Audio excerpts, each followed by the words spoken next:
మీ యొక్క ఘనమైన నామానికి, మీ యొక్క ఉన్నతమైన నామానికి, మీ కృప చొప్పున, మీ కనికరము చొప్పున, మీ దయ చొప్పున మమ్మల్ని అందరినీ జతపరిచి ఐక్యపరిచి మీ వాక్యం చెంతకు మమ్మల్ని నడిపించి మీ వాక్యముతో ముందుకు నడవాలని మేము ఆశపడుచుండగా మా యొక్క ఆశను మీరు తృప్తిపరచాలని మేము నమ్ముతున్నాం. మా యొక్క ఆధ్యాత్మిక జీవితానికి మీ వాక్యం ద్వారా రూపాంతరం పొందుకొని మా ప్రభు ఉన్న మహాసింహాసనం మీద మేము ఆశీనుడయ్యే విధంగా మమ్మల్ని బలపరచమని కోరుతూ కూడా ప్రార్థన చేస్తున్నాం.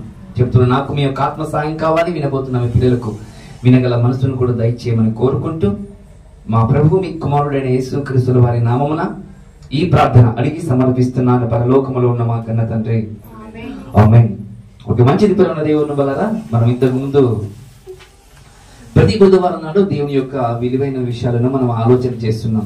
ఆ క్రమంలోనే మత్తయి గారు రాసిన సువార్త 5వ అధ్యాయము మనము 6వ వచనం నుండి ప్రారంభించుకున్నాం. చూడండి, 6వ వచనము మనం విన్నాము, 7వ వచనం విన్నాము, మళ్ళీ 8వ వచనము కూడా ఈరోజు ఒక విలువైన కోణంతో మనం వినాలని ఆశపడుతున్నాం.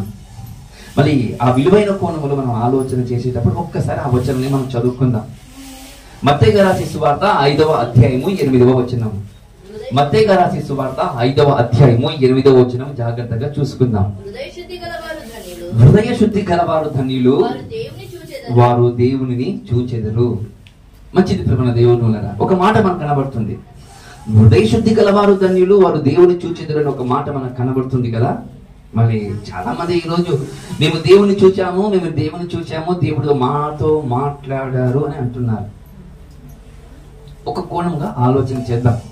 ఇది ఎంతవరకు వాస్తవమో, ఇది ఎంతవరకు నిజమో అని ఒక విధంగా మనం ఆలోచన చేస్తే, బైబుల్ అనేది ఈ ప్రపంచంలో ఎన్ని గ్రంథాలైనా, ఎంత చరిత్రాత్మకమైన గ్రంథాలైనా అర్థం చేసుకోవచ్చు.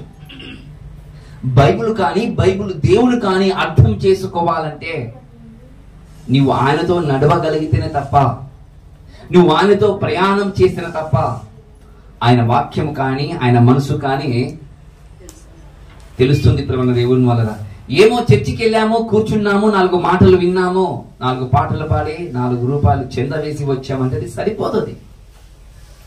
దేవుడు ఏమని చెప్తున్నాడు? ప్రభువైన యేసుక్రీస్తు వారు అంటే హృదయశుద్ధి గలవారు ధన్యులు, వారు దేవుని చూచెదరు అంటున్నారు.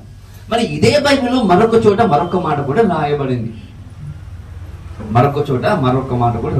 మీకు అర్థం కావడానికి యోహాను గారు రాసిన సువార్త 1వ అధ్యాయము 18వ వచనంలో ఒక మాట మీకు కనబడుతుంటది. ఎవడును ఎప్పుడును దేవునిని చూడలేదని మనకు కనబడుతుంది ప్రేమ దేవుని వలన. మత్తయి గారు రాసిన సువార్త 5వ అధ్యాయంలో 8వ వచనములో మనం చూస్తే చూచెదరు, హృదయ శుద్ధి గలవారు ధన్యులు, వారు దేవుని చూచెదరు అని కనబడుతుంది. యోహాను గారు రాసిన సువార్తలో 1వ అధ్యాయము 18వ వచనంలో ఎవడునో ఎప్పుడునో దేవుని చూడలేని మనకు కనబడుతుంది. ఇంకా మీకు అర్థం కావడానికి ఇదే యోహాను గారు రాసిన సువార్త 5వ అధ్యాయము 37వ వచనంలో కూడా ఒక మాట కనబడుతుంది ప్రేమ దేవుని వల్ల. ఏ కాలమైందనో ఎట్టి కాలమైందనో అసలు దేవునే చూడలేదట ప్రేమ దేవుని వల్ల. అంటే ఏ కాలంలో అని ఎందుకు అంటున్నాడు, ఎట్టి కాలం అని ఎందుకు అంటున్నాడు అంటే, ఈ భూమి పుట్టినప్పటి నుండి ఆదాము నుండి మళ్ళీ ఈ భూమి నాశనమయ్యేంత వరకు ఎవడును దేవుణ్ణి చూడలేదు, ఎవడు ఆయన స్వరమును వినలేదు. నువ్వు గుర్తు చేసుకోవాలి. ఒకవేళ బైబిల్ పరిజ్ఞానం కలిగిన వారు ఉంటే ఆదాము మాట్లాడలేదా, అబ్రహము మాట్లాడలేదా, నోహావు మాట్లాడలేదా, మన దేవునితో పోరాడిన యాకోబు లేడా అని ఒక మీ యొక్క హృదయ అంతరంగంలో ఆలోచన పుట్టొచ్చు. నేను తప్పనను, రైట్, అది మీ ఆలోచన.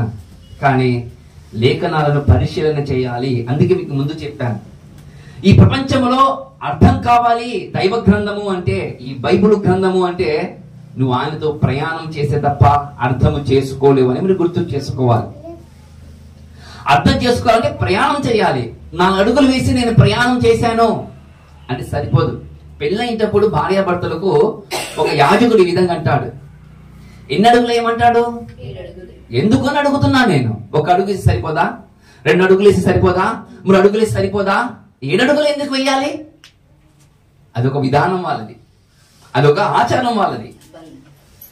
కానీ 4 అడుగులు వేసి నేను 4 సంవత్సరాలు చర్చికి వచ్చి బైబిల్ ఇలా ఉంది అంటే దానికి తప్పు నీదే తప్ప దేవుని కాదు. రాయబడిన లేఖనాలు దేవునివి, అవి మనుషులకు కావాలని గుర్తు చేసుకోవాలి ప్రేమ దేవుని వలన. ఇలాంటి మాటలు, కొన్ని మాటలు మీకు బైబిల్లో కనబడతాయి.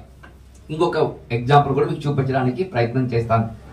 మొదటి తిమోతికి రాసిన పత్రిక 6వ అధ్యాయము 6వ వచనంలో ఒక మాట కనబడుతుంది ప్రేమ దేవుని వలన. భక్తి లాభము అంటాడు. భక్తి ఏమంటాడు? లాభము అంటాడు. సంతృష్టి సహితమైన దైవభక్తి గొప్ప లాభ సాధనమై ఉన్నది అంటాడు ప్రేమ దేవుని వలన. అదే పౌలు గారు మరొక మాట కూడా అంటాడు. 2వ తిమోతికి రాసిన పత్రికలో 3వ అధ్యాయము 12వ వచనంలో భక్తి హింస అంటాడు. అక్కడ లాభం అంటున్నాడు, ఇక్కడ హింస అంటున్నాడు. ఏది వాస్తవము? అక్కడ చూచెదరు అంటున్నాడు. యోహాను రాసిన సువార్తలో 1:18లో 5:37లో చూడరు అంటున్నాడు. ఇంతకు దేవుని చూస్తారా?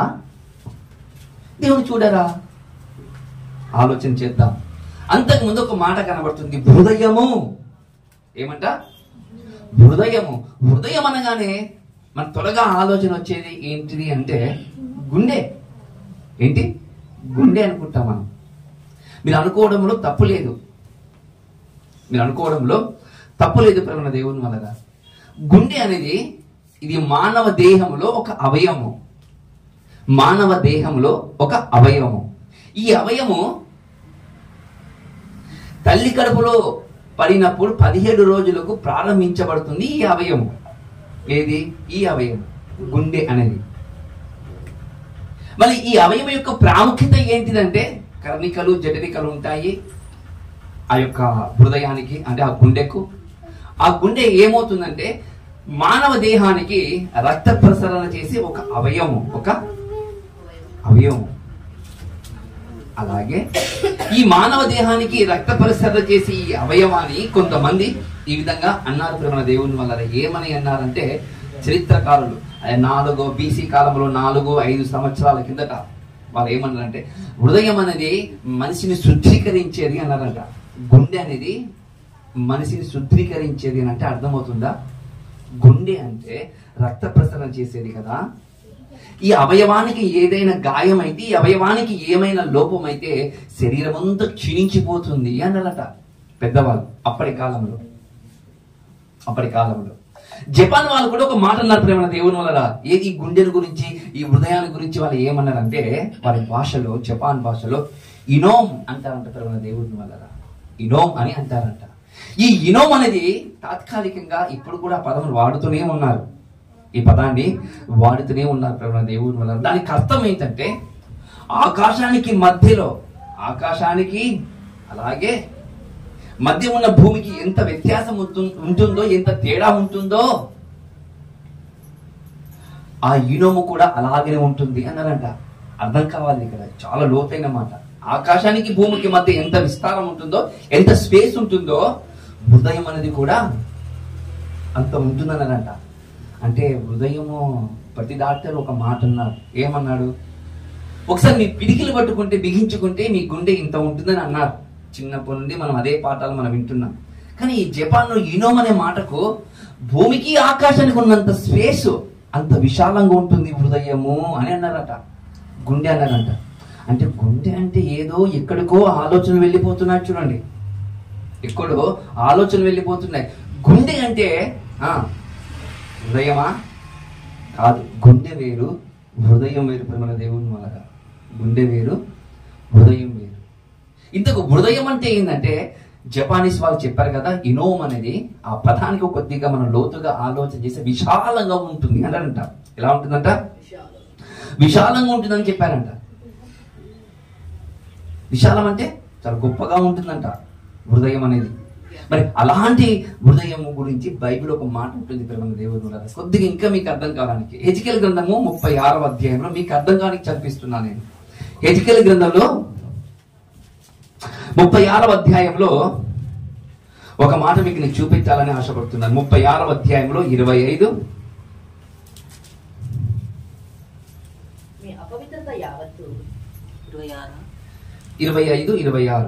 26 నూతన హృదయము నీకిచ్చేదను, నూతన స్వభావము మీకు కలగజేసేదను. కొద్దిగా ఆగుదాం. ఇక్కడ ఏమంటున్నాడు? నూతన హృదయమును మీకు ఇచ్చేదను. ఒక్క మాట ఆలోచిద్దాం. నూతన హృదయము మీకు ఇచ్చేదని అంటున్నారు కదా. మరి ఇప్పుడు మనలో కొట్టుకుంటున్న ఒకవేళ హృదయము గుండె అని ఒకవేళ మనం అనుకుంటే,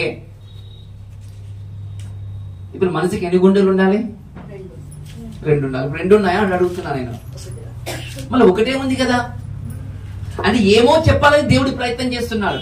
నానా మీరు అనుకుంటున్నది గుండె అంటే హృదయము కాదు అంటూ ఒక మాట అంటారు.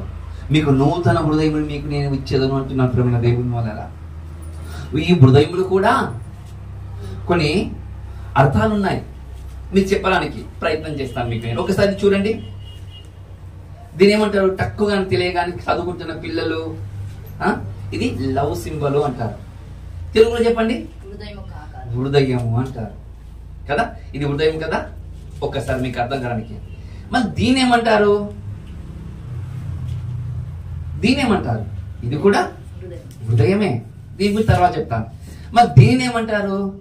ఇది కూడా హృదయమే. దీని ఏమంటారు? ఇది కూడా హృదయమే. అంటే ఇన్ని రకాల హృదయాలు ఉన్నాయా? కాదు, ఒకటే హృదయం ఉంది. కానీ ఈ హృదయము ఒక ప్రేమకు అనుభూతి కలిగించే ఒక సింబల్, ఒక చిత్రం అని మీరు చెప్పొచ్చు. రెండవ చూపిస్తున్నాను. ఇది గాయపడిన హృదయం. ఇది ఏంటిది? గాయపడిన హృదయం. ఇదేంటిది హృదయం అంటే? విరిగిన హృదయము. మళ్ళీ ఇదేంటి హృదయం అంటే? చిన్న చిన్నవి కనబడుతున్నాయి మనకు. ఏం కనబడుతున్నాయంటే మన యొక్క పల్స్ రేట్, మన యొక్క ఆరోగ్య స్థితి, మన యొక్క విధానాన్ని చూపిస్తున్న హృదయం. అంటే హృదయం నుండి రకాలు ఉన్నాయా? చూడండి. ఎవరైనా ఒక ప్రేమికుడు ప్రేమికురాలు ఉంటే వాళ్ళు ప్రేమించడానికి ఒక లెటర్ తీసుకెళ్తారు. ఆ లెటర్ తో పాటు ఒక పూలు తీసుకువెళ్తారు. ఏ పూలు అంటే ఇలాంటి కలర్ రెడ్ రోజునే తీసుకెళ్తారు. ప్రేమకు చిహ్నము రెడ్ గులాబీ పువ్వు. ఇలా తెల్ల పువ్వు తీసుకెళ్తే సరిపోతుందా? సరిపోదు. ఒకవేళ పింక్ కలరు, ఎల్లో కలరు సరిపోదు. అది ప్రేమకు చిహ్నము రెడ్ కలర్ మన దేవుని వల్ల గులాబీ కలర్. చూడండి. మళ్ళీ అది తీసుకుని వెళ్తారు. ప్రేమను నన్ను ప్రేమించు అని అడుగుతారు ప్రేమ దేవుని వల్ల. హృదయం అంటే ఎన్నో రకాలుగా ఎన్నో విధాలుగా ఈ లోకం మనకు చెబుతుంది. మరి దేవుడు చెప్తున్న హృదయం అంటే ఏంటిదంటే, నీలో నుండి రాతి హృదయం తీసివేసి మాంసపు హృదయం మీకు ఇస్తానన్నారు. ఉన్న హృదయాన్ని ఇస్తే ఒకవేళ 2 హృదయాలు అవుతాయి కదా. మరి ఆయన ఏదో కోరుకుంటున్నాడు. ఏంటిది అంటే నూతన స్వభావం మీకు ఇచ్చేదను. నూతన స్వభావం. నూతన స్వభావం అంటే కొత్త స్వభావం మీకు ఇస్తానంటున్నాడు. కొత్త జీవితం మీకు ఇస్తానంటున్నాడు. అక్కడ కొత్త ఆలోచన మీకు ఇస్తానంటున్నాడట. ఏంటిది ఆ కొత్త హృదయం అని అంటే? బైబిల్లో ఒక మాట కనబడుతుంది ప్రియమైన దేవుని వల్ల. ఇంకా మీకు అర్థం కావాలని మార్కు గారు రాసిన సువార్త 7వ అధ్యాయంలో ఒక మాట మనకు కనబడుతుంది ప్రియమైన దేవుని వల్ల. మార్కు గారు రాసిన సువార్త 7వ అధ్యాయం 21-23 వచ్చిన జాగ్రత్తగా చదువుకున్నాం. లోపల నుండి అనగా మనిషి యొక్క హృదయములో నుండి దురాలోచనలను, జారత్వములను, దొంగతనములను, నరహత్యలను, వ్యభిచారములను, లోభములను, చెడుతనములను, కృత్రిమమును, కామ వికారమును, మత్సరమును, దేవర దూషణయు, అహంభావము, అవివేకమును వచ్చును. గుండెకెళ్ళి ఒకవేళ ఇంకా హృదయం గుండె అని ఒకవేళ మీరు అనుకుంటూ ఉంటే మరి గుండెల నుండి రక్తం వస్తుందా? ఇవన్నీ వస్తాయి. మీకు అర్థం కాడానికి గుండె అని ఒకవేళ మనము అనుకుంటే, ఆ హృదయం గుండె అనుకుంటే, గుండె కోస్తే మనకేమి రావాలి? రక్తం రావాలా? లేకపోతే ఈ జారత్వము, ఈ దొంగతనములు, ఈ నరహత్యలు, ఈ వ్యభిచారములు, లోభములు, ఇవన్నీ చెడుతనములన్నీ వస్తాయా? మన గుండె కాదు. ఏ జంతువు యొక్క గుండె కోసినా రక్తమే వస్తుంది. రక్తమే వస్తుంది. కానీ ఇక్కడ దేవుని యొక్క హృదయము అంటే లోపల నుండి, అంటే నీ మనసులో నుండి, నీ విశాలత నుండి. ఎంత ఉంటుంది తెలుసా మనసు? మనసులో ఎంత విశాలం ఉంటుంది తెలుసా? భూమికి ఆకాశానికి ఎంత విశాలం ఉంటుందో ఈ ప్రపంచంలో ఇప్పటి వరకు ఎవరు చెప్పలేదు. కనబడుతున్న ఆకాశం అన్నారు, కనబడుతున్నా ఆ నీలాకాశం బట్టి ఆకాశము ఆకాశం అంటున్నారు. చంద్రుని పైకి వెళ్ళారు, బుధుడి పైకి వెళ్ళారు, గురుడు పైకి వెళ్ళారు, ఇంకో చాలా గ్రహాల కాడికి వెళ్తారు. ఇంకా ఆకాశం పైనే కనబడుతుందని ఇంకా ఎన్ని ఆకాశాలని కాదు, ఒకటే ఆకాశం ఉంది. ఆకాశ పైన ఇంకా పై వెళ్తున్నాయి వెళ్తున్నాయి వెళ్తున్నాయి వెళ్తూనే కనబడుతున్నాయట. అలా వెళ్తూ వెళుతూ ఉంటే ఆకాశం అంతు వస్తుంది. అంటే మన మనసు కూడా అంత విశాలంగా ఉందని గుర్తు చేసుకోవాలి. అంత విశాలత ఉందా మన మనసు? ఉంది. అంత విశాలత ఉంది కాబట్టి దేవుడు అంటున్నాడు, మీ మనసులోకి వెళ్ళి ఏమొస్తాయి? జారత్వములు వస్తాయి. మీ మనసులోకి వెళ్ళి దొంగతనములు వస్తాయి, మీ మనసులో కొన్ని దురాలోచనలు వస్తాయి, మీ మనసులో నుండి లోభములు వస్తాయి, మీ మనసుల నుండి చెడుతనములు వస్తాయి. ఇవన్నీ వస్తాయంట. ఇవన్నీ మీ మనసులో నుండే వస్తాయి అంటున్నట్టు మన దేవుని వల్ల. అంటే గుండె అంటే మనసా? గుండె అంటే మనసా? మనసు. గుండె అంటే మనసు ప్రేమ దేవుని వల్ల. ఆ మనసులో నుండి ఇవన్నీ వస్తే దేవుని చూస్తారా? చూడండి, ఇవన్నీ వస్తే దేవుని చూస్తారా? ఒకవేళ మీకు అర్థం కావడానికి ఎవరైనా ఒక మంచి వ్యక్తి టక్కేసుకొని, షూ వేసుకొని, టై వేసుకొని, నాలుగు కోట్ వేసుకొని కారు దిగి వచ్చారనుకోండి, తన దగ్గర దురాశ వస్తుంది అనుకో, చెత్త వాసన వస్తుంది అనుకో, వెళ్తారా? వెళ్తారని అడుగుతున్నా. ఎందుకు? చెడ్డ వాసన వస్తుంది కాబట్టి ఎవరు వెళ్ళారు కదా? ఎవరు వెళ్ళారు. ఎందుకు వెళ్ళారు? కారు దిగాడు, కోట్ల రూపాయలు ఉన్నాయి, ఎన్ని ఉన్నా, అన్ని బాగున్నాయి, కానీ మన దగ్గర వాసన వస్తుంది నోట్లకి వెళ్ళి అని అంటారు. చూడండి, అంటే ఎంత ఉన్నా వాళ్ళు ఏ గుణమో ఒక్కటి సరిగా లేకపోయినా మనం ఏమంటాం? అతనికి అవాయిడ్ చేస్తాం, అతనికి దూరంగా మనము ఉంచుతాం ప్రేమ దేవుని వల్ల. దేవుడు కూడా అలాగనే అంటున్నాడని గుర్తు చేసుకోవాలి. మీలో ఏ లోపమైననో ఉండకూడదు. హృదయ శుద్ధి అంటే మీ మనసు శుద్ధీకరంగా ఉండాలి. ఆ శుద్ధీకరంగా ఉండే విధంగా దేవుడే చెప్తున్నాడు. మళ్ళీ హృదయ శుద్ధి గలవారు ధన్యులు అన్నాడు. హృదయం అంటే మనసు అన్నాడు. ఆ మనసు నుండి ఇలాంటి కార్యక్రమాలు వస్తాయి అంటున్నాడు. ఇలాంటి కార్యక్రమాలు మీలో ఉండకూడదు అని కూడా అంటున్నాడు. మరి ఎలా అయ్యా మిమ్మల్ని మేము ఎలా చూస్తాము అంటే, మీరు ఈ విధంగా ఉంటే చూస్తారు అంట. ఏ విధంగా ఉంటే? ఈ విధంగా ఉంటే చూస్తారంట. దేవుని ఎలా ఉంటే చూస్తారంటే, కీర్తనలో 15వ కీర్తన 2వ వచనము. 15వ కీర్తన త్వరగా తీయండి. ఒకసారి జాగ్రత్తగా మనం చూద్దాం ప్రేమ దేవుని వల్ల. 15వ కీర్తన 2వ వచనము. యథార్థమైన ప్రవర్తన కలిగి నీతిని అనుసరించుచు హృదయపూర్వకముగా. హృదయం అంటే మనసు పూర్తిగా, మనసు పూర్వముగా ఏమంటుంది ఇక్కడ? నిజము పలుకువాడే. దేవుని చూడాలనుకుంటున్న ప్రతి ఒక్కరు ఎవరైనా సరే దేవుడే చెప్తున్నాడు మాట. యథార్థమైన ప్రవర్తన కలిగి ఉండాలి. నీతి అంటే దేవుని ఆజ్ఞను అనుసరిస్తూ ఉండాలి. అంతేకాదు దేవుని ఆజ్ఞను అనుసరించడమే కాదు, మరొక మాట కూడా అంటున్నాడు. ఏమంటున్నాడంటే ఆయన హృదయపూర్వకముగా అంటే మనసు పూర్తిగా నిజము పలుకువాడే. మనసు పూర్తిగా నిజం పలుకుతారా? మనసు పూర్తిగా అబద్ధాలు పలుకుతారా? చెప్పండి. మనసు పూర్తిగా అబద్ధాలు మాట్లాడతారా? మనసు పూర్తిగా నిజాలు చెప్తారా? మీరు చెప్పండి. మనసు పూర్తిగా ప్రతి మనిషి మాట్లాడాడు. మనసు పూర్తిగా ఏం మాట్లాడతాడు అంటే అబద్ధమునే మాట్లాడతాడు. అది వద్దు. నువ్వు ఎవరిని ముట్టినా ఈరోజు క్రైస్తవులకు, ఎవరిని తాకినా ఈరోజు క్రైస్తవులు బోధకులైన వారు కావచ్చు, విశ్వాసులైన కావచ్చు, అందులో నేను కూడా ఉన్నాను. మీరు గుర్తు చేసుకోవాలి. సమయం వచ్చినప్పుడు మనం ఏం చేస్తాం? ఎట్లా? ఇప్పుడు ఈ చర్చికి సున్నం కొట్టాలంటే సున్నం త్వరగా అంటుకోదు ఇక్కడ. అప్పుడు మనం ఏం చేయాలి? కొద్దిగా క్లీన్ చేసి వాటర్తో కలిగిన తర్వాత అప్పుడు మనం ఏం చేయాలి? సున్నం కొడతాం. కానీ క్రైస్తవుడు అబద్ధ మాట ఎలా ఉంటుంది తెలుసా? తక్కువ అంటుకుంటుందంట. క్రైస్తవుడు అబద్ధం ఆడితే ఎలా ఉంటుందని తెలుసా? గోడకు ఇంకా నీళ్లు పెట్టి కడిగే అవసరం లేదు, చీపురు పెట్టి తుడిసే అవసరం లేదు. సున్నం అలా పోతే అలా అతికిపోతుందంట. క్రైస్తవుని యొక్క మాటలు అలా ఉంటాయంట. క్రైస్తవుని యొక్క మాటలు అలా ఉంటాయంటే మన దేవుని అన్నారు. చూడండి, అందుకంటారు దేవుడు హృదయపూర్వకముగా నిజము పలుకువాడే దేవుని చూస్తారట. ఇంకొక మాట చూసుకుందాం మనం. ఇంకా ఎవరు చూస్తారు దేవుని అంటే ఇదే కీర్తనలు 18వ అధ్యాయము 26వ వచనం. ఇదే కీర్తనలు 18వ అధ్యాయము 26వ వచనం.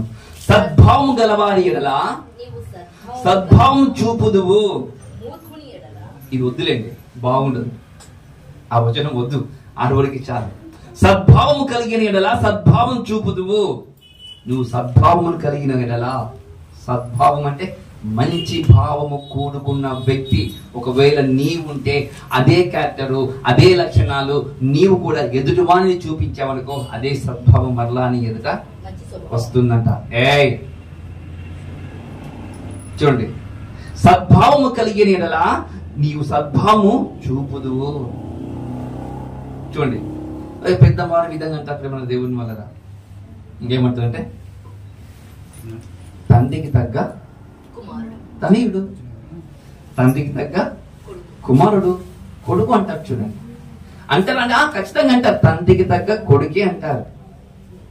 అంటే తండ్రి ఏం చేశాడని తండ్రి 10 అబద్ధాలు ఆడతా, కొడుకు 100 అబద్ధాలు ఆడతారు. ఆడతారంటే ఆడతారు. అదే తండ్రి మంచోడైనాడు అనుకోండి, కుమారుడు కూడా మంచోడే ఉంటాడు. అందుకంటే సద్భావం వారి ఎడల నీవు సద్భావం చూపుదువు. చూడండి, దేవుని ఎడల మనం సద్భావం కలిగి ఉన్నామనుకో, ఆయన నుండి మనకి ఏమొస్తుందో తెలుసా? అదే గుణం వస్తుందంట ప్రధాన దేవుని. అది ఆయన గుణం అంట. ఆయన గుణం మనం పట్టుకుంటే అదే గుణం మనకు కూడా వస్తుంది అంటారు. అలాంటి వారు దేవుని చూస్తారు అంటున్నప్పుడు దేవుని వల్ల. మరొక మాట కూడా చూసుకుందాం. ఇదే కీర్తనలు 24వ అధ్యాయంలో 4వ వచనం చూద్దాం. ప్రేమ దేవుని వల్ల 4వ వచనం. వ్యర్థమైన దాని యందు మనసు పెట్టకయో కపటము ప్రమాణము చేయకయో అంటారు. చూడండి, వ్యర్థమైన దాని యందు మనసు పెట్టకూడదట. వ్యర్థం అంటే పనికిరాదు. ఉదాహరణకు మీకు అర్థం కావడానికి, ఈ మానవ ప్రపంచంలో పనికిరానిది అనేది ఏదైనా ఉందా అంటే బాగా మనసు పెట్టి ఆలోచన చేస్తే అన్ని పనికొచ్చేటివే ఉన్నాయి, పనికిరానిటివి ఏవీ లేవని గుర్తు చేసుకోవాలి. మనం ఏం చేస్తాము? ఎగ్జాంపుల్, ఈ మౌత్ పీస్ ఉంది అనుకోండి, ఇది చెడిపోయింది అనుకోండి, మనం తీసుకుని ఎక్కడికి పాడేస్తాం? చెత్త కుప్పలో పాడేస్తాం. చెత్త కుప్పలో పాడేసినప్పుడు చెత్త కుప్ప ఏరుకునే వారు వచ్చి తీసుకుని వెళ్ళి నీ పనికిరాని నీ వస్తువు డబ్బులకు అమ్ముకుంటారు. చూడండి, అమ్ముకుంటారు. లేదంటే విత్ కాగితాలతో పాటు, ప్లాస్టిక్ కాగితాలతో పాటు, మనం ఇలాంటి కాగితాలతో పాటు కూడా వారు అమ్ముకుంటారు. వ్యర్థమైనది ఏదైనా ఉందంటే ఏదీ లేదు ఈ లోకంలో, మీకు అర్థం కావడానికి. కానీ దేవుని దృష్టికి కొన్ని వ్యర్థమైనవి వాటివి ఉన్నాయంట. దేవుని దృష్టికి కొన్ని వ్యర్థమైనవి ఉన్నాయంట. ఏంటిది ఆ వ్యర్థమైనవి అంటే, మనం ఇంతకు ముందు మనం అనుకున్నప్పుడు దేవుని వల్ల కపటముగా ప్రమాణము చేయకయు. కపటముగా అంటే నీ కళ్ళాలను చూసింటావు వాస్తవాన్ని, నిజాన్ని, సత్యాన్ని చూసింటావు. నీవు చెవులను వింటావు సత్యాన్ని.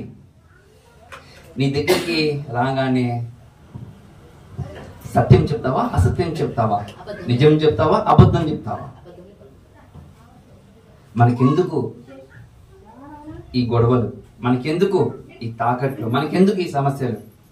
ఏమమ్మా వచ్చారంటే మాకు తెలియదు సార్ అంటారు. కళ్ళారా చూసింటావు నీవు. వాళ్ళు కొట్టుకునేది చూసింటావు, వాళ్ళు తిట్టుకునేది చూసింటావు, వాళ్ళు పొడుచుకునేది చూసింటావు. కానీ ఎవడు పొడిచారమ్మా అని అడిగినప్పుడు నీకు తెలుసు పొడిచిన నేను చూసావు కాబట్టి నీ ఇంట్లో చెప్పుకుని ఉంటావు, నీ పిల్లలకు, నీ భర్తకు, నీ భార్యకు నువ్వు చెప్పుకుని ఉంటావు. కానీ పోలీస్ ఎంక్వైరీ వచ్చే రాగానే నువ్వు చెప్పవుతా, నాకు తెలియదు సార్, నాకేమేమి తెలియదు, కానీ మేము పండుకున్నాం. లేదమ్మా ఉన్నామంట కదా నీవు కూడా అంటే, ఉన్నాను కదా సార్, మాకేం తెలుసు సార్ చేసుకుంటారని వాళ్ళు ఎవరు పొడిచారో ఏమో తెలియదు అంటారు. చూడండి, అంటే సత్యం తెలిసినా, సత్యం చూసినా, సత్యము విన్నా నీవేం చేస్తావు తెలుసా? అబద్ధమునే చెప్తావు. నిజంగా సార్, ఒట్టు సార్ అనేవాళ్ళు లేరా?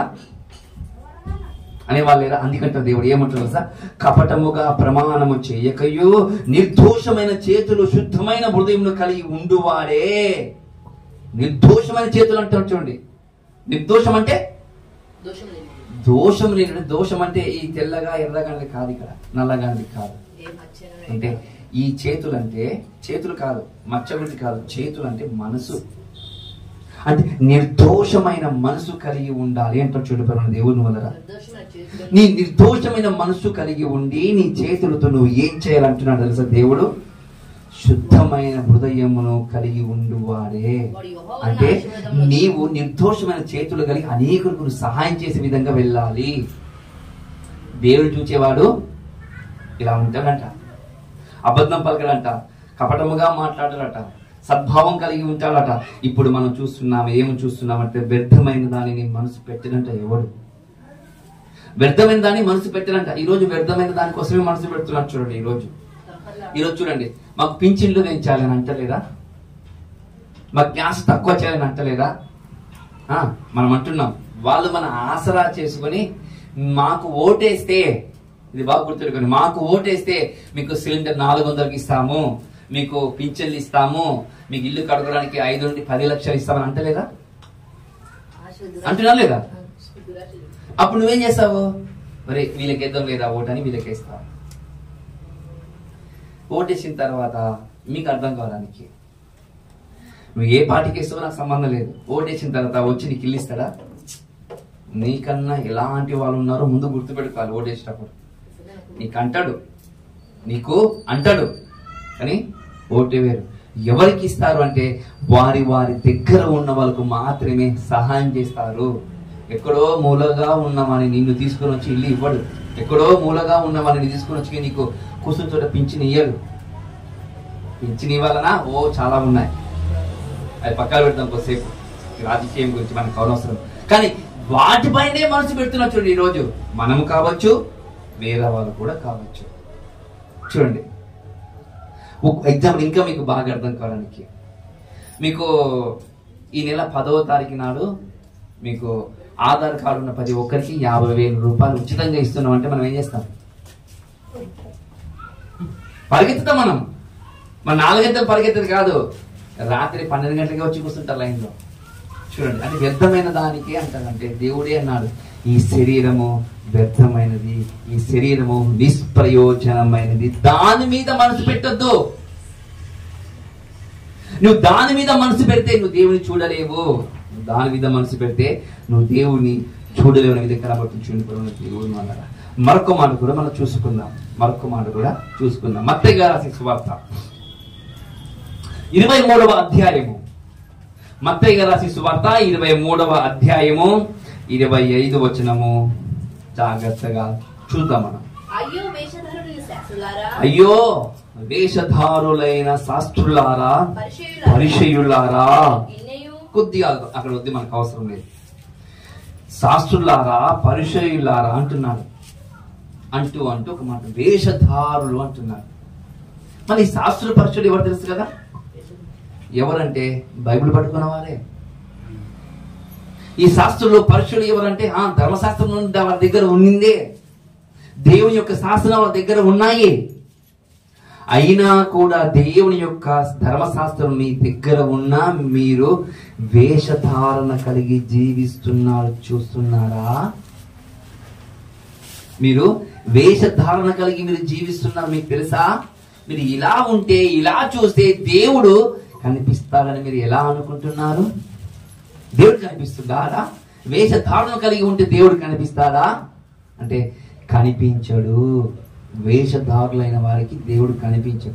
కొంతమంది ఈరోజు చెప్తుంటారు ప్రేమ దేవుని వల్ల మేము దేవుని చూచాము, దేవుని అది ఆ మూలకు ఉన్నప్పుడు దేవుని చూసాము, దేవుడు నాతో మాట్లాడారు అంటున్నాడు. తెలుసో తెలియకో ఏదో ఎక్కడి నుండే వచ్చావు, విగ్రహాల దగ్గర నుండి వచ్చావు, నిలబడ్డావు, దేవుడు కనిపించా అంటున్నావు, ఓకే సంతోషము, రక్షణలో వచ్చావు. ఇప్పుడు అదే బైబిల్ అంటుంది దేవుడు చూడలేదు అంటుంది. అప్పుడు నువ్వేమనాలి? బైబిల్ చెప్పింది నిజమే కదా, నమ్మాలా? అదే పట్టుకుని వెళ్ళాడతావు దర్శనాన్ని బట్టి. నువ్వు వాక్యాన్ని నమ్ముతావా, దర్శనాన్ని నమ్ముతావు? అంటే దర్శనాన్ని నమ్మే వాళ్ళు చాలా మంది ఉన్నారు మన దేవుని వల్ల. వాక్యాన్ని నమ్మరు. మరి వాక్యం అంటుంది దేవుని చూడలేదు అంటుంది. ఈ వాక్యం చెప్తుంది నువ్వు దేవుని చూడలేదు, ఏ కాలం అందనో ఎట్టి కాలం అంది నువ్వు దేవుని చూడలేదు అంటే నేను చూశానంటారు. చూడండి, మరికొంతమంది విశ్వాసులు కూడా ఉన్నారు. పరలోకానికి పోయిచ్చారంట. ఎక్కడికి? పరలోకానికి పోయిచ్చారంట. పరలోకంలో దేవుడు ఇలా చేతులు వేసుకొని తొలక పరలోకం చూపించుకొచ్చంట. అది రోడ్డు, ఇది బంగారు, ఇది జామ పండు, ఇది మామిడి పండు చెప్పారంట దేవుడు. అలాంటి ఉన్నారంట, బోధకులు కూడా ఉన్నారు, పెద్ద పెద్ద వాళ్ళు ఉన్నారు బోధకులు. అని ఏంటిది వాళ్ళు ఎలా చెబుతున్నారు అంటే, వాక్యాన్ని వాళ్ళు ఏం చేశారు తెలుసా, ఆయనతో ప్రయాణం చేయలేదు. ఈ ప్రయాణం చేసే విధానంలో అపవాది గారు ఏం చేస్తారు తెలుసా, నీకు ఒక వెలుగు దూత వేషం వేసుకొని ఇలాగనే ఎందుకు ఆలోచన చేస్తావు, ఇలాగ మల్లు అన్నాడంట ప్రభుత్వ దేవుడు, ఇలా మళ్ళాడట విశ్వాసి. ఈ రోజు క్రైస్తవులైన వారు కొంతమంది ఉన్నారు, మీరు దేవుడు చూసామంటున్న చాలా మంది ఉన్నారు ఈరోజు క్రైస్తవులు. ఇంకా బాగా చెప్పమంటారా, చెప్పకూడదు. పక్కనే ఒక మా ఊరుంది, ఎప్పుడు దేవుడు వచ్చి ఆయన కాలు నొక్కిపోతారంట. ఇంకా బాగా మీరు అర్థం చేసుకోండి, ఎప్పుడు దేవుడు వచ్చి ఆయన కాళ్ళని ఇట్లా నొక్కిపోతారంట. నువ్వు దేవుని పరిచయం చేస్తున్నావు కుమారుడా, నీకు నేను కాలు నొక్కుతానని చెప్పిపోతారంట. అలాంటి కూడా ఉన్నారంటున్నా చూడండి. అప్పుడు ప్రారంభంలో మాకు కూడా తెలియదు, మేము ప్రార్థన చేసుకుంటూ ఉంటుంటే ఆయన నన్ను లేపి, పీటర్ అని నన్ను లేపి, నీ పక్కన సింహం ఉంది అన్నాడంట. ఏముందంట, సింహం ఉంది అన్నాడు. సార్ సింహం ఉంటే ఎట్లా చచ్చిపోతారు కదా సార్, మనకు తెలియదు కదా, దేవుడు అంటే మనకు సరిగ్గా తెలియదు, బైబుల్ అంటే సరిగ్గా తెలియదు, ఏదో దేవుడు దేవుడు అని వచ్చాము దేవుని దగ్గరికి. ఇప్పుడు సింహం ఉంది అన్నాడంట. అంటే సింహం ఉందంటే నీవు జాగ్రత్తగా ఉండాలి అన్నాడంట. ఒకేలా జాగ్రత్తగా ఉంటానని అలా ముందుకు కొనసాగాం. చూడండి దేవుడు, అలాంటి వాళ్ళు కూడా బోధకులు ఉన్నారంటున్నాను నేను. అలాంటి వాళ్ళు కూడా బోధకులు ఉన్నారు, అలాంటి విశ్వాసులు కూడా ఉన్నారు. మరి వీళ్ళందరూ ఎవరయ్యా అంటే వేషధారణ కలిగిన వారు. వీళ్ళు వేషధారణ కలిగిన వాళ్ళు. వాళ్ళ గురించి చెప్పమంటారా, కొద్దిగా చెప్తాను, ఏమన్నా తప్పుగా అపార్థం చేసుకోద్దండి. వాళ్ళు వేషధారణ కలిగిన బోధకులు ఎలా ఉంటారంటే, వాళ్ళు పుదీనలో, సోపులో, జీలకర్రలో దశమభాగం ఇస్తారంట. మీరు బాగా గుర్తుపెట్టుకో, మీకు అర్థం కాదండి, నేను పాస్టర్ని. ఇప్పుడు మీకు అందరికి దశమభాగం తీసుకురండి, ఈ కృతజ్ఞత కోడిగా తీసుకురండి, అది తీసుకురండి, ఇవి తీసుకుని చెప్తాను. నేనేం చేస్తాను, నేను కూడా చేస్తాను. ఎందుకు తీసుకొస్తానంటే, జీలకర్రలో ఇంత, పుదీనలో ఇంత, ఇంకా సోపులో ఇంత తీసుకుని వస్తాను. వీడంటాడు, మీ పొలములో దశమభాగం తీసుకురండి, మీ జీతంలో దశమభాగం తీసుకురండి, మీ సంపాదనలో దశమభాగం తీసుకురండి. వీడు మాత్రం ఏం చేస్తాడు, పుదీనా, జీలకర్ర, సోపు, ఇవి ఎంత చెప్పండి. 5 రూపాయలు. చెప్పేటోడికి ఎలా చెప్తారు చెప్పండి, బోధకునికి చెప్తారు బాగా చెప్పేటప్పుడు బోధకు ఎలా చెప్తారు చూడండి. అంటే పెద్ద పెద్దలు కావాలంట. అంటే మీరందరూ ఎవరయ్యా అంటే వేషధారులు, మీరు చెప్పేది మొత్తం ఇలాగనే ఉంటాయి అంటారంట. ఇలాంటి వాళ్ళు ఈ రోజు ఉన్నారు దేవుని వల్ల, బోధకులైన వారు. మళ్ళీ ఇలాంటి వారు దేవుని చూస్తారంటే దేవుని చూడరు దేవుని వల్ల. మన దేవుడు చూసే వారికి ఒక క్యారెక్టర్ ఉండాలని మనం చూస్తున్నాం. ఇంకొద్దిగా ఈరోజు క్రైస్తవ సమాజం ఎలా ఉందో చూసుకొని ముగించుకుందాం. క్రైస్తవ సమాజము ఎలా ఉందో ఒక్కసారి మనం చూసి మనం ముగించుకుందాం దేవుని వల్ల. హెబ్రీయులకు రాసిన పత్రిక 12వ అధ్యాయము, హెబ్రీయులకు రాసిన పత్రిక 12వ అధ్యాయము 14వ వచనంలో జాగ్రత్తగా మనం చూద్దాం. 12వ అధ్యాయము 14వ వచనం. అందరితో సమాధానమును పరిశుద్ధతయు. దీనికన్నా ముందు ఒక మాట చూసుకుందాం. 4వ వచనం చూద్దాం ఒకసారి. 4వ వచనం. మీరు పాపముతో పోరాడుటకు రక్తము కారణంతగా ఇంకా దాన్ని ఎదిరింపలేదు. ఈరోజు క్రైస్తవులకు చెబుతున్న మాట ఏమంటున్నంటే, పాపముతో పోరాడి రక్తము కారణంతగా మీరు పోరాటం చేస్తలేరట. రక్త కారణంతగా పోరాటం చేయాలనా? మన శరీరంలో గాయపరిచే విధంగా మనం పోరాటం చేయాలనా? చేయాలి. ఎలా చేయాలో ఎగ్జాంపుల్ మీకు చెప్తాను. ఈ రోజు చాలా మంది పోరాటాలు చేస్తున్నారు మన దేవుని వలన. ప్రతి ఒక్క కులం వాళ్ళు పోరాటం చేస్తున్నారు. ఇందులో ఈ కులము ఆ కులం అనేది ఏదో ప్రతి కులం వాళ్ళు పోరాటం చేస్తున్నారు. ఏ కులము? మాకు కావాలి రిజర్వేషన్, మాకు కావాలి రిజర్వేషన్. ప్రతి ఒక్కరు పోరాడుతున్నారు, ప్రతి ఒక్కరు చేస్తున్నారు పోరాటాలు. దీనికోసము, దానికోసము, ఈ రిజర్వేషన్ కోసము, వారి హక్కుల కోసము రక్తము కారునంతగా పోరాటం చేస్తున్నారు. తెలంగాణ రావాలని ఎంతో మంది హతసాక్షులయ్యారు తెలంగాణ కోసము. కాలేదా? చాలా మంది చనిపోయారు తెలంగాణ కావాలని.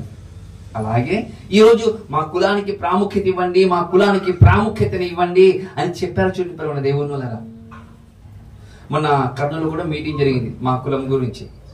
మాకు కూడా రిజర్వేషన్ కావాలని, మాకు కూడా రిజర్వేషన్ కావాలి, నువ్వు రారా, మా కులంలో పుట్టినోడు కదా అంటే, మీ కులంలో పుట్టింది నిజమే, నాకు రిజర్వేషన్ ఏం అవసరం లేదు అని చెప్పాను. నాకు రిజర్వేషన్ ఏం అవసరం లేదు అని చెప్పాను. చూడండి ప్రమాణ దేవుని వల్ల అంటే రిజర్వేషన్ అవసరం లేదు. నువ్వు నమ్ముకున్న దేవుడు నీకు అవసరం కావాలంటే ఈ లోక సంబంధమైన వాటి మీద మనసు పెట్టొద్దు అంటుంది బైబుల్. ఈ మొత్తం వ్యర్థమట, ఈ మొత్తము వ్యర్థమని చెప్తుంది ప్రేమ దేవుని వల్ల. అందుకే బైబిల్ ఏమని చెప్తుంది తెలుసా? మీరు పోరాటం చేస్తారు, దేనికోసము? మీ హక్కుల కోసం పోరాటం చేస్తారు, మీ వ్యవస్థ బాగుండాలని పోరాటం చేస్తారు, మీరు బాగుండాలని పోరాటం చేస్తారు.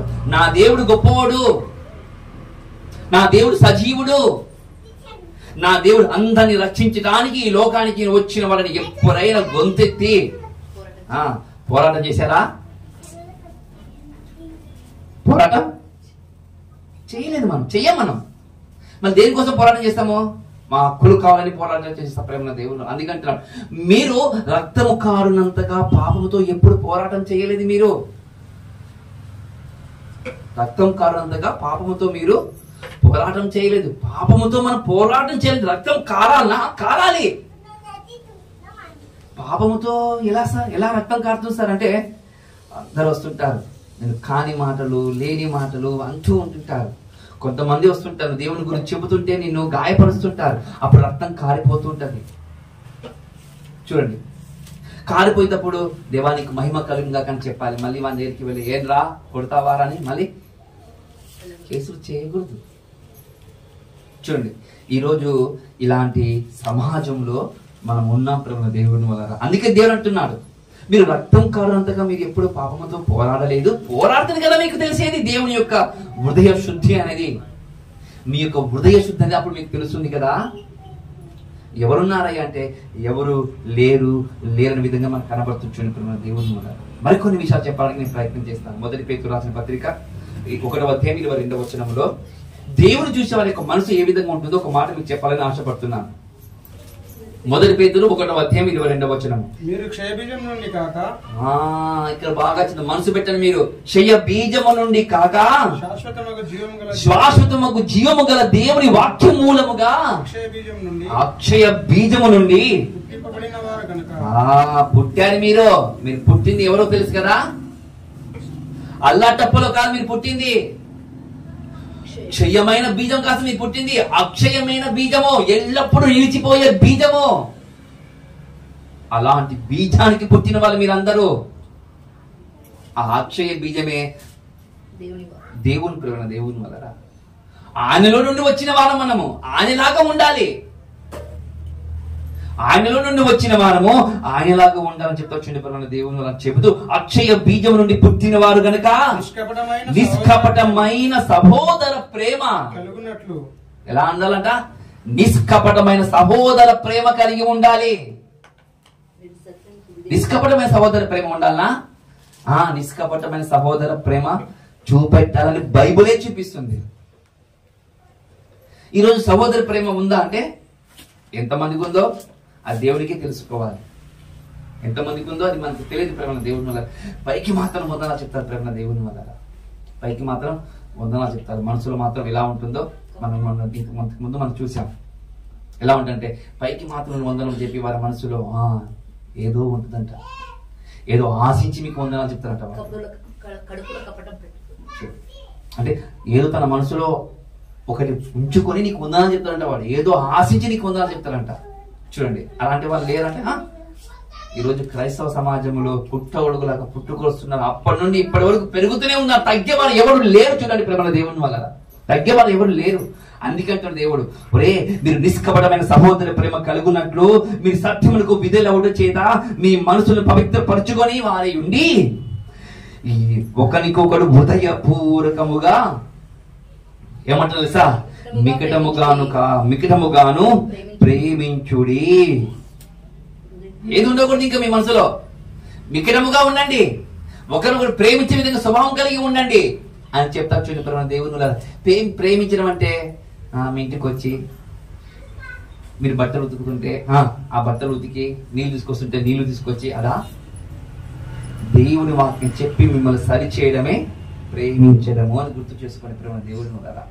మీరు తప్పిపోతున్నారు అనుకోండి, మీరు తప్పిపోతున్నప్పుడు ఇలా ఉండని చెప్పడమే ప్రేమించడము. అది కూడా చెప్పని వాళ్ళు ఈ రోజు చాలా మంది ఉన్నారు ప్రేమ దేవుని వల్ల. ఎవరి పాపములో వాడు పోతారనే వాళ్ళు కూడా ఈ రోజు ప్రపంచం మాట్లాడుతుంది. ఈ రోజు క్రైస్తవులు అలా ఉండకూడదు. క్రైస్తవులు ఎలా ఉన్నారు తెలుసా? కీర్తన గ్రంథంలో 119వ అధ్యాయంలో 138వ వచనంలో ఒక మాట అంటారు ప్రేమ దేవుని వల్ల, నా శత్రులు నీ వాక్యం మర్చిపోతున్నారు, వాళ్ళు రక్షించాలని నాకు ఆసక్తి కలుగుతుంది దేవా అనంట. అలా ఉందంట క్రైస్తవుడు. అలా ఉండువాడు మాత్రమే దేవుని చూస్తారు ప్రేమ దేవుని వల్ల. అలా ఉండువాడు మాత్రమే దేవుని చూస్తారు. దేవుని చూడటం అంటే ఏదో అలా వచ్చి అలా పోవడం కాదు.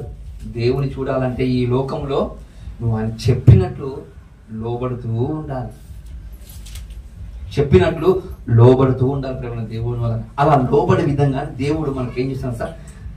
ఇంప్రూవ్మెంట్ చేయడానికి ప్రయత్నం చేస్తున్నట్టు చూడండి. ఇంప్రూవ్మెంట్ అంటే మీరు ఎదగాలి, మీరు వాక్యంలో ఎదగాలి, మీ వాక్యంలో ముందు కొనసాగబడాలి అని దేవుడే మనకు మోటివేషన్ చేస్తున్నట్టు చూడండి ప్రేమ దేవుని వల్ల. దేవుడే మనకు మోటివేషన్ చేస్తున్నట్టు చూడండి. ఆ దేవుడు మనకు మోటివేషన్ చేస్తే, ఆ దేవుడికి ఒకవేళ మనం పుట్టిన వారం అయితే మనం మోటివేషన్ చేయాలా చేయకూడదా? ఈ రోజు మోటివేషన్ చేసే స్పీకర్లు క్రైస్తవుడే ఉండాలి, వేరే వాళ్ళు ఎవరు ఉండకూడదు. వాళ్ళకి తెలియదు. వాళ్ళు చాలా మంది ఈ రోజు మోటివేషన్ చేసే వాళ్ళు చాలా మంది ఉన్నారు ప్రేమ దేవుని వల్ల. ఇంగ్లీషులోను, తెలుగులోను, తమిళలోను చాలా మంది మోటివేషన్ చేసే స్పీకర్లు ఉన్నారు. కానీ మొదటి స్థానంలో క్రైస్తవుడే ఉండాలి ప్రేమ దేవుని వల్ల. ఎందుకంటే వానికి గతం తెలుసు, వానికి గతం తెలుసు, వానికి భవిష్యత్తు కూడా తెలుసు. ఎవరికి? క్రైస్తవునికి. అతడే ఉండాలి మోటివేషన్ స్పీకర్ గా. అలాంటి వాళ్ళు ఉండాలని బైబిల్ చెప్తుంది ప్రేమ దేవుని వల్ల. చూద్దాం, మనకు మాట చూసుకుందాం. 1 యోహాను 3వ అధ్యాయము 1 యోహాను 3వ అధ్యాయము 2-3 వచనాలు చూద్దాం ప్రేమ దేవుని వల్ల. మనము దేవుని పిల్లలమని పిలువబడినట్లు తండ్రి మనకి ఎట్టి ప్రేమ అనుగ్రహించును చూడుడి. మనము దేవుని పిల్లలమే. ఈ హేతువు చేత లోకము మనలను ఎరగదు, ఎరగనగా అది దేవుని కూడా ఎరగలేదంట. ఈ లోకము దేవుని కూడా ఎరగలేదట. ప్రియులారా, ఇప్పుడు మనము దేవుని పిల్లలమై ఉన్నాము. మనం ఇంకా ఏమవుదామో ఇంకా మనకు తెలియదు. ఆయన ప్రత్యక్షమైనప్పుడు ఆయన ఉన్నట్లుగానే ఆయన చూతుము గనుక ఆయన పోలి ఉందుమని ఎరుగుదుము. ఒక మాట కనబడుతుంది ఇప్పుడు దేవుని వలన. ఏమంటుందంటే ఆయన ప్రత్యక్షత వచ్చినప్పుడు ఎవరు? ప్రభువైన యేసుక్రీస్తు వారు వస్తాడని కొన్ని వేల సంవత్సరాల కిందట ప్రవక్తలు, భక్తులు చెప్పారు. వచ్చారు, యేసుక్రీస్తు వారు వచ్చారు. చనిపోతారన్నాడు, చనిపోయాడు. ఎప్పుడో రేపో మాపు చచ్చిపోతారని చెప్పలేదు ప్రభు దేవుని వలన. కొన్ని వేల సంవత్సరాల కిందనే వస్తున్నాడు, కొన్ని వేల సంవత్సరాల కింద చచ్చిపోతున్నాడు, కొన్ని వేల సంవత్సరాల కిందనే మళ్ళీ వస్తా అన్నాడు చూడండి ప్రభు దేవుని వలన. బైబిల్ చెప్తున్న వాస్తవ సంఘటన ప్రభు దేవుని వలన. చూడండి అని అంటున్నాడు. ఏమంటున్నారు దేవుడు అంటే, ఇప్పటికీ ఆ సంకల్పం జగత్తుకు పునాదులు వేయబడక మునిపి సంకల్పం రాది. మీరు కావాలని, మిమ్మల్ని తీసుకొని రావాలని నా కుమారుడు నేను చెప్పాను.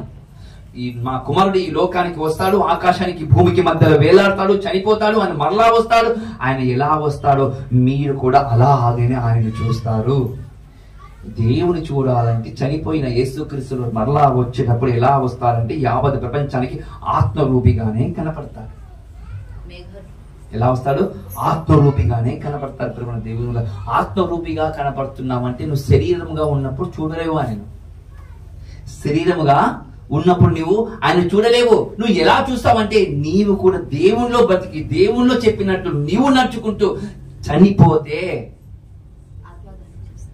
అప్పుడు ఆయన ఎలా వస్తాడో, ఆయన ఏ రూపం ఉంటుందో అదే రూపము నీకు కూడా ఉంటుంది. అప్పుడు నువ్వు దేవుని చూస్తావు, అప్పుడు నువ్వు దేవుని చూస్తావని చెప్తుంది చూడండి ప్రేమ దేవుని వల్ల. ఇంకా మీకు బాగా అర్థం కానీ చదువుతాను చూడండి. మనం ఇంకా ఏమవుతామో అది ఇంకా ప్రత్యక్షపరచబడలేదు. ఇంకా మనం ఎలా ఉంటామో తెలియదు చనిపోయిన తర్వాత, అది మనకి ఇంకా తెలియదు. కానీ ఆయన ప్రత్యక్షమైనప్పుడు ఆయన ఉన్నట్లుగానే ఆయన చూస్తాము. ఆయన ఎలా ఉంటాడో సేమ్ యాక్టివిటీస్ గా మనం అలా చూస్తాం ఆయనను. ఎలా చూస్తాము? ఆయన ఆత్మరూపిగా ఉంటే ఆత్మరూపిగా చూస్తాము, శరీర రూపంగా ఉంటే మనం కూడా శరీర రూపంగానే చూస్తాము. అది మనకు తెలియదు, ఎలా ఉంటాడో తెలియదు, కానీ ఆయన మాత్రం వస్తాడు, ఆయన మీరు చూస్తారు. చూడాలంటే మరణము ఖచ్చితంగా ప్రతి మనిషికి సంతృప్తి కావాలి. మరణమే మనిషికి చివరి ప్రయాణము పరలోకాన్ని గుర్తు చేసుకొని దేవుడు మనల్ని చనిపోయిన తర్వాతనే దేవుడు చూస్తారా? చనిపోయిన తర్వాత దేవుడిని చూస్తారు. అప్పుడు అంటున్న మాట మన దేవుడు హృదయ శుద్ధి గలవాలంటే ఈ భూమి మీద క్రీస్తును నమ్ముకొని ప్రార్థిస్తాం తీసుకొని ఆయన చెప్పినట్లు నడుచుకుంటూ ఆయన ఆజ్ఞలకు ఆయన నీతిని అనుసరించుకుంటూ ఉంటే అప్పుడు నీవు దేవుణ్ణి చూస్తావు. దానికి అర్థం ప్రేమ దేవుని వల్ల ఈ మాట పట్టుకొని హృదయ శుద్ధి గలవారు ధన్యులు వారు దేవుని చూచెదరు అనగానే ఈరోజు ఎలా ఉందంటే మేము చూసాము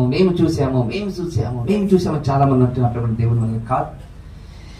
అందుకే ఆదాము దేవుని చూడలేదా? చూడలేదు, దేవుని చూడలేదు. అలాగే నోహావు చూశాడా? చూడలేదు. అబ్రహాము చూశాడా? చూడలేదు. వాళ్ళందరూ ఎవరు చూశారు, ఎవరు మాట్లాడారంటే కేవలం దేవుని తరపున ఒక మధ్య వ్యక్తి మాట్లాడినాడు. ఎవరు మాట్లాడారట? దేవుని తరపున ఒక మధ్య వ్యక్తి మాట్లాడా. ఒక దూత వచ్చి మాట్లాడిందట వారితో. అబ్రహాముతో మాట్లాడిన దూతనే, నోహాముతో మాట్లాడిన దూతనే. యాకోబు దేవునితో పోరాడే కదా సార్. ఆది కాండములో పోరాడినట్లు కనబడుతుంది. పక్కనున్న అధ్యాయం ఎందుకు చూడమంట నేను ఆయన దూతతో పోరాడిన కనబడుతుంది.